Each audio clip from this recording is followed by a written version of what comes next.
Rencana pemerintah pusat menerapkan new normal di beberapa daerah di Indonesia agar tetap produktif dalam aktivitas ditanggapi bijak oleh Gubernur Sumatera Selatan Herman Deru. Herman Deru menilai warganya sudah tidak sabar ingin kembali ke kehidupan normal seperti sebelum adanya virus corona atau COVID-19. Tapi dengan menerapkan gaya baru. Untuk menyongsong new normal tersebut, setiap kabupaten atau kota di Sumatera Selatan diharapkan segera melakukan persiapan serta protokol kesehatan yang selama ini telah diterapkan.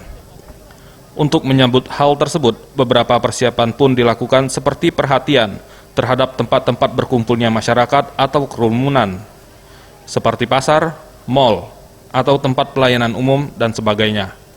Meski bakal memasuki kehidupan normal yang baru, tak berarti penyebaran virus corona ini sudah melemah.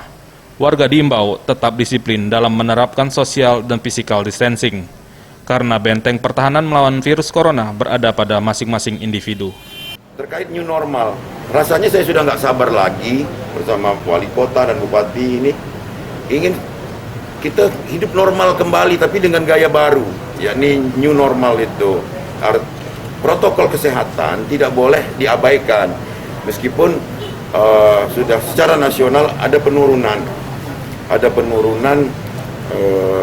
jumlah terjangkit.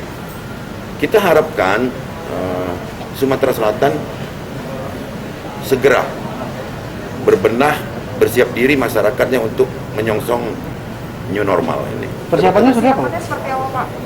Persiapannya adalah perhatian terhadap tempat-tempat berkumpulnya publik atau kerumunan. Tim Liputan Sriwijaya TV.